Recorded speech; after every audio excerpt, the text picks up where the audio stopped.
साल शुरू हुए 6 दिन हो गए ना, क्या पता कौन सा चैलेंज होगा। पिछले साल किसी को उम्मीद थी कि पहलगाम जैसा हमला होगा या ऑप सिंदूर जैसे हालात होंगे या फिर जो बरसात अगस्त सितंबर में जिसका अभी भी हम खमियाजा भुगत रहे हैं। हम अपने तरफ से तमाम चीजों के लिए तैयारी करते हैं। बाकी हालात क्या बनेंगे उनका ना आपको पता है ना मुझे, लेकिन हम अपने तरफ से तो जो हमारे मेन चैलेंजेस हैं आपने खुद जिक्र किया, जम्मू कश्मीर दोबारा रियासत बने वो हमारे लिए चैलेंज है। फरवरी 2 तारीख को बजट का सेशन शुरू होगा, बजट की तैयारी करनी है, बजट हाउस के सामने पेश करना है, बजट हाउस से मंजूर कराना है, वो एक चैलेंज है। मार्च अप्रैल से हमारा टूरिज्म सीजन शुरू होगा, उम्मीद करते हैं कि टूरिज्म सीजन हमारा अच्छा कामयाब रहे, वो चैलेंज है। चैलेंजेस रहते हैं। सब टेलीविजन्स हैं वो बहुत एक तरह से उम्मीद लगाए हुए हैं कि बजट सेशन भी अब होगा, उनके लिए कोई बड़ा तोहफा होगा। अब मैं अभी कुछ नहीं कह सकता हूँ बजट में क्या होगा क्या नहीं होगा, किन चीजों का जिक्र होगा किन का नहीं होगा, मैं अभी इसमें कुछ नहीं कह सकता हूँ। जाहिर सी बात है कि बजट तैयार होकर सबसे पहले तो हाउस के सामने पेश होगा।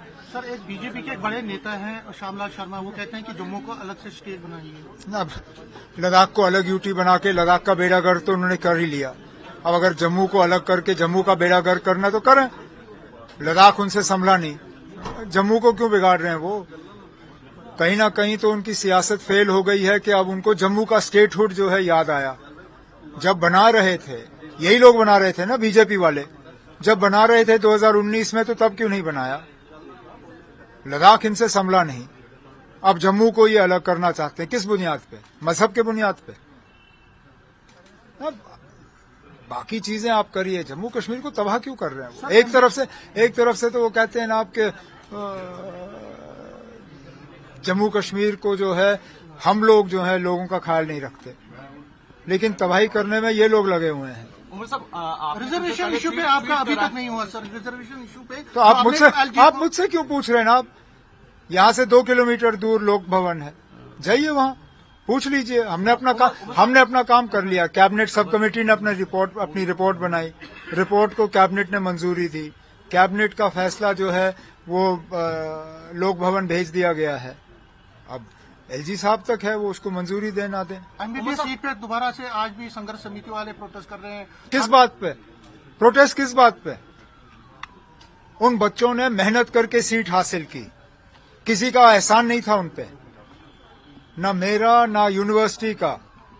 उन्होंने इम्तिहान में जो है पास होके सीट हासिल की। अब अगर आप नहीं चाहते हो उनको वहां देना, उनको कहीं और एडजस्ट करिए, वो किसी के एहसान पे नहीं आए।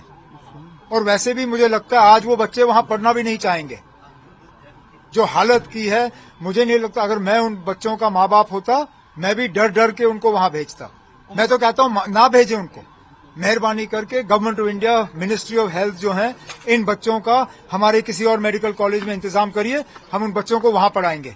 हम नहीं पढ़ाना चाहते उनको जहां पे इतनी सियासत की जा रही है। बंद करिए उस मेडिकल कॉलेज को, वो मेडिकल कॉलेज खोलने के लायक ही नहीं है, उसको बंद करिए।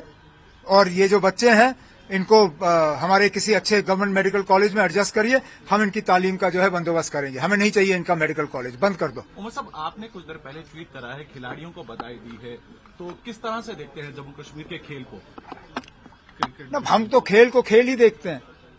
ये आप सवाल उन लोगों से करिए जो खेल को सियासत के साथ जोड़ते हैं।